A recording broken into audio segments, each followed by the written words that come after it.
yang mau direvisi apa? Hanya untuk kepentingan mengejar dana otsus. Itu pici, saya pikir. Itu pici hanya kepentingan elit saja. Rakyat kan tidak merasakan.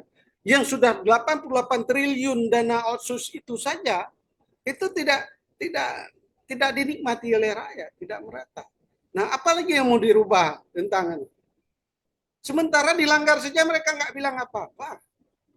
Ya, termasuk saya katakan kalau itu sebuah undang-undang yang terintegrasi secara politik lokal Aceh, mungkin partai lokal juga nggak ada lagi, KIP nggak ada lagi, jadi KPU kan, Bawaslu jadi Bawaslu lagi. Jadi kan artinya yang mana yang mau direvisi?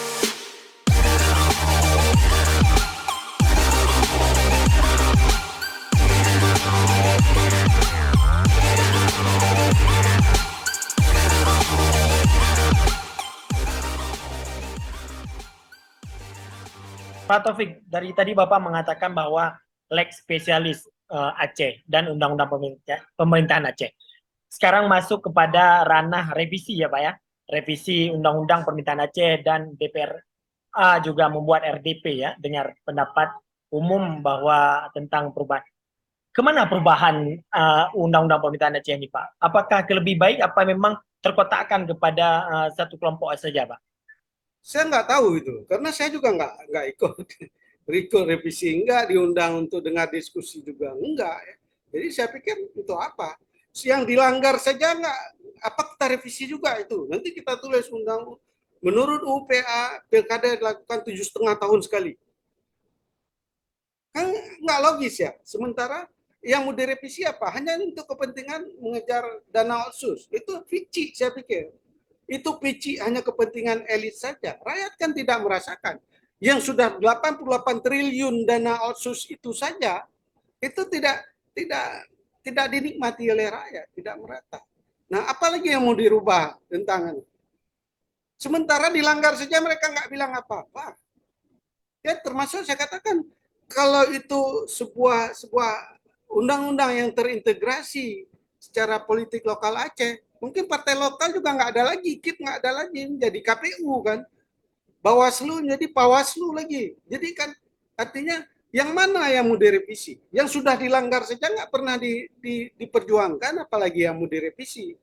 Jadi saya dengar hanya revisi undang-undang berkaitan dengan dana otsus. Itu picik, saya pikir. Resource Aceh itu banyak, sumber daya ekonomi itu Aceh itu besar dan banyak, berlimpah. Baik di laut, darat, dan udara, walaupun hari ini kita untuk tingkat air saja mungkin air kita, sumber daya air kan melimpah. Tapi kita tidak bisa menikmati air bersih yang sangat sehat, umpamanya. Tingkat higienisnya tinggi. Tidak. Saya pernah ikut diskusi sumber daya air, saya bilang ambil air di pusat sana, di ujung. Mungkin jangan lagi bicara tentang ini, Kota Banda Aceh, Aceh Besar, Pidi, Jaya, itu kan bisa mengambil sumber di atas sana, yang jauh lebih bersih, lebih sehat. Tapi jangan lagi dikelola parsial secara kabupaten kota, tapi sudah dikelola secara Aceh. Dan kita jaga, jangan sampai hutan rusak. Hari ini kita kan merasakan dampak perusakan hutan. Jadi bukan lagi setahun sekali banjir itu. Tamiang saja yang 2 tahun, selama 2 tahun ini nggak banjir. Kalau Aceh Utara itu tiap 6 bulan sekali banjir. Karena apa? Hutan di atas sudah rusak. Jadi sumber daya yang berlimpah itu yang seharusnya yang renewable resource itu dijaga, tapi tidak dijaga, yaitu hutan, kayu. Bahkan masih saya dengar ada info, ada pohon kayu yang sebesar rumah, setengah rumah masih ada di atas sana. Tapi kalau itu dipotong, ini akan berdampak yang sangat mengerikan bagi Aceh, termasuk ya mungkin ke daerah Barat Selatan, ke Abdia, umpamanya kan merasakan Nagar Raya, udah itu Klut, Kutacane, Subuh Salam kan merasakan dampak penebangan hutan ini. Nah, demikian juga dengan sumber daya alam non renewable resource. Hari ini kita ada batu bara, tapi siapa yang kelola? Kepentingan siapa? Ada energi listrik, ternyata listriknya dikirim dulu ke Medan, baru balik lagi ke Aceh. Siapa yang menikmati? Kapitalis mana lagi yang menikmati? Jadi oligarki politik ini mereka tidak perjuangkan. Belum lagi kita bicara lain-lain, banyak sekali. Nah, saya juga nggak tahu ada revisi undang-undang yang mananya, karena saya juga nggak pernah diajak diskusi dan tidak pernah terlibat. Mungkin kompetensi saya masih sangat rendah, jadi nggak diikut sertakan. Ada teman-teman yang sudah ikut dalam RDP itu juga sudah merasa kecewa, nggak mau lagi. Saya tanya macam mana perkembangannya, wah mengecewakan. Jadi alah udahlah saya nggak mau ikut lagi. Jadi ini kan menciptakan pesimisme di tengah masyarakat, termasuk di sebagian adalah para intelektual dan pakar. Ini tidak akan mendukung kemajuan Aceh. Jadi kalau dilihat kondisinya, ya saya pikir kondisinya sekarang ini sangat amburadul, ya, sangat rusak kondisi Aceh. Karena kita tidak bicara secara yang lain-lain, boleh konteks nasional dan internasional, tapi Aceh. Aceh saja kita tidak mampu urus dan kita tidak siap mengelola Aceh dengan sumber daya alam yang berlimpah. Belum lagi di laut, ikan kita dicuri orang, nggak bisa buat apa-apa. Sumber daya akuatik kita banyak. Di samping ada resource migas di laut dan lain-lain sebagainya. Nah sekarang kita termasuk memiliki ikan tuna yang terbaik, tapi kita nggak bisa pertahankan. Dan juga sumber-sumber akuatik ikan-ikan kita itu masih segar. Orang iri melihat Laut Aceh masih lumayan, tapi umpamanya kita ke Semeru, umpamanya ke Pulau Banyak, itu kan masih biru airnya, atau di ujung sedikit di Aceh Jaya itu kan masih biru airnya. Tapi bisa jadi nanti akan dirusak kalau konteks politik pemerintahannya tidak berpikir untuk kepentingan Aceh dan kepentingan rakyat. Saya juga mendengar, Pak, bahwa penguatan, bukan revisi yang namanya ya. Sekarang namanya adalah penguatan Undang-Undang Pemerintahan Aceh, terutama adalah lex spesialis yang tadi, Pak ya, adalah bendera, lambang dan lain-lain. Apakah cuma sebatas itu, Pak? Harus ada baru Aceh ini jalan dalam hal pemerintahan, Pak? Saya pikir banyak hal yang belum dilakukan yang sangat substansial tentang Aceh itu. Kalau bendera, kanun, itu kan itu memang sudah ada kan, sudah di lembar daerah kan, tapi tidak berani dinaikkan karena ada persoalan psikologi politik. Jadi ini bukan persoalan main-main, ada orang yang tidak siap dengan naiknya umpamanya eh, gambar bulan bintang ada les hitam putih itu. Demikian juga dengan himne Aceh dan lain sebagainya. Tapi banyak sekali persoalannya, bukan itu saja kan. Oke. Saya yang sangat saya sesali, kemarin itu tidak jadi pilkada saja, nggak ada yang berjuangkan. Kenapa diam saja? Itu kan juga bagian dari integrasi dan penguatan spesialis Aceh dengan UPA. Nah sekarang apa yang mau diperkuat lagi kalau semuanya sudah diterabas? Semua sudah dilangkahi, sudah tidak dihargai lagi. Dan ini memang strategi politik secara nasional. Mungkin tidak disadari oleh kita sendiri, orang Aceh. Kita kan cuma rakyat biasa. Mungkin kalau ini pun kalau ada yang tidak senang dengan kita bicara, ada yang bilang nyampa nih nah urung pungo. Jadi persoalan urung pungo inilah nggak ada masalah kan. Memang Aceh ini mengalahkan Belanda karena pungo. Indonesia ini juga merdeka karena orang Aceh itu pungo, mau mengumpulkan uang, emas dan lain sebagainya, beli pesawat, jadi modal termasuk mencetak uang Aceh di Bukit Tinggi, buang rupiah di Bukit Tinggi. Itu kan modal. Jadi persoalannya ya persoalan politik juga. Demikian juga karena pungonya orang Aceh itu juga ya hari ini kondisi Aceh dianggap Aceh itu masih status pungo yang Belanda tidak berani lawan. Ternyata hari ini tidak tidak bisa kita perlihatkan bahwa Aceh itu punya integritas dan punya kemampuan dibandingkan daerah-daerah lain. Demikian juga saya pikir kalau alasan tidak punya uang 400 miliar untuk melaksanakan Pilkada 2022, itu kan konyol. Suruh kumpul aja uang penggri orang Aceh itu bisa lebih 400 miliar. Jadi kan penyelenggara pemilu juga tidak berintegritas. Jadi ini persoalan integritas Aceh itu, pertaruhannya apakah saya nggak tahu apakah ini nanti dianggap politik identitas atau politik lokal. Ya. Saya pikir integritas partai politik lokal ini juga harus diperlihatkan. Tapi kalau hari ini saya masih sudah sangat khawatir akan semakin berkurang. Jangan-jangan lagi, jangan-jangan nanti juga gubernur Acehnya dari partai nasional lagi. Kalau partai lokal, saya agak khawatir gitu. Siapa ketokohan yang bisa dibanggakan, yang menjadi representasi berpikir dan demokrasi rakyat Aceh hari ini. Ya, terakhir Pak Taufik, mungkin ada apa harapan Bapak Taufik ke Aceh secara keseluruhan ya, ke Aceh secara keseluruhan, apa perbaikan-perbaikan yang Bapak Taufik gagaskan ke Aceh, Pak? Saya mau lebih baik gitu, tapi yang mau berharap sama siapa coba? Eksekutif, legislatif, yudikatif hari ini tiga-tiga trias politika atau tripartit politik ini hari ini dipertanyakan orang. Jadi kita mau berharap pada siapa? Harapan kita besar. Jadi kalau cerita diskusi teman-teman kita tanya sampai bilang lumpuh. Gitu. Jadi memang kalau sudah dilarang bermimpi itu sudah lain lagi. Kita berharap bermimpi bahwa rakyat Aceh itu semakin hidupnya semakin sejahtera, semakin baik. Jadi dengan sumber daya alam dan sumber daya ekonomi yang demikian berlimpah, seharusnya menjadi lebih baik. Itu harapan kita.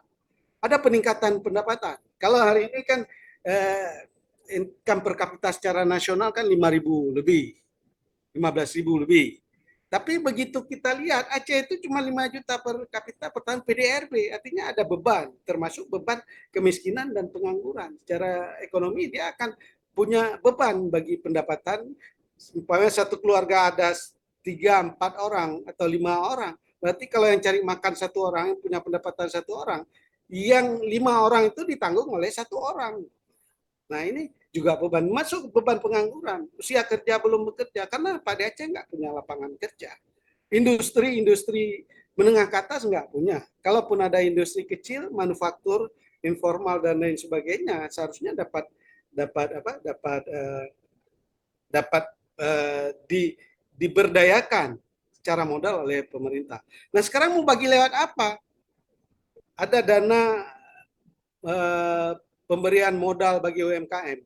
Banknya nggak ada, industri perbankan kita bermasalah, industri keuangan kita bermasalah. Nggak ada bank yang bisa menyalurkan itu. Hari ini kan bank di Aceh juga industri keuangan di Aceh ini bermasalah. Hanya 2 single banking. Yang lain tinggal taruh aja syariah, syariah, syariah, syariah. Itu jadi masalah. Nah, ya apakah ini harus direvisi lagi kanun syariah? Apakah kanun syariah LKS itu juga berpedoman pada UPA? Nah, UPA itu juga tidak bicara semata-mata atau ansih bicara ekonomi dan politik syariah.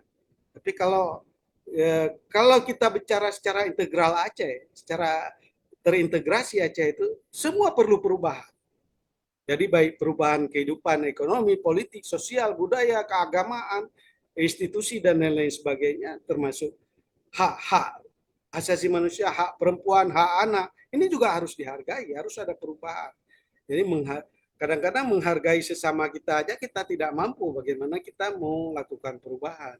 Nanti kalau ada yang sedikit berlainan dengan kita, kita katakan ekstremis, pengkhianat, cuma dan lain sebagainya. Ini kan jadi masih simbol-simbol tidak harmonis itu masih ditonjolkan. Jadi kita inginkan ada harmonisasi kehidupan dan lebih baik, pendapatan tinggi, kesejahteraan tinggi, dan itu berlaku secara jangka panjang. Ada kehidupan peningkatan tren kehidupan secara proyektif semakin menaik dan terintegrasi. Ada kita berpikir sustainable development Aceh itu, jadi artinya tidak semena-mena seperti sekarang merusak hutan dan sumber daya alam Aceh. Nah, tingkat air saja kita sangat prihatin, air minum kita sangat prihatin, apalagi kita bicara yang lain-lain. Kalau bicara emas, minyak itu kan itu udah menggunakan teknologi industri yang lebih modern dan lebih canggih. Kalau Pak Taufik melihat ada kemungkinan berubah ke depannya, Pak.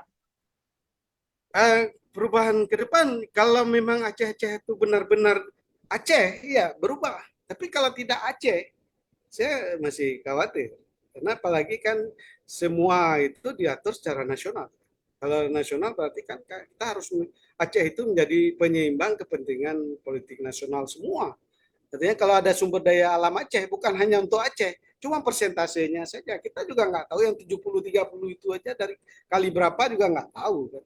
Sudah cukup banyak resource Aceh yang diambil, sumber daya alam dan sumber daya ekonomi Aceh dikeruk dari sejak sesudah mereka mungkin tahun 73 jumpa jadi pertaruhan sehingga menciptakan gerakan separatis lagi. Ya, menurut itu bahasa separatis itu kan kalau dalam teori politik kan bahasanya penjajah umpamanya. Nah, kalau atau ekstremis bahasa Belanda ekstremis dan lain sebagainya dan tidak ada pengakuan secara sah politik Aceh itu ya saya pikir nggak meskipun kita sudah punya UPA ternyata secara politik kita lemah cara hukum dan standar legalitas Aceh itu masih lemah saya bukan bukan seolah-olah mengharapkan wah ini Aceh ini tidak tapi artinya bahwa kita tidak ada Aceh. Jadi Aceh itu masih bagian integral dari Indonesia. Itu yang harus kita pahami. Kalau terintegrasi dengan Indonesia berarti kita harus memakai undang-undang Indonesia lebih hebat daripada undang-undang UPA. Jadi kalau dikatakan leg spesialis tadi saya nggak tahu juga bagaimana kita melihat dari sisi apa leg spesialisnya. Hukum juga dilanggar nggak ada masalah, politik, ekonomi dilanggar nggak ada masalah budaya mungkin sedikit, keagamaan juga kadang-kadang ada gerak-gerak yang tidak ada sosial budaya, perempuan, anak dan lain sebagainya. Karena hari ini dalam konteks politik modern, kalau kita terintegrasi dengan konvenan-konvenan internasional, banyak banyak penghargaan atau penghormatan baru yang harus kita lakukan dalam kehidupan sosial, ekonomi, dan politik di tengah kehidupan masyarakat.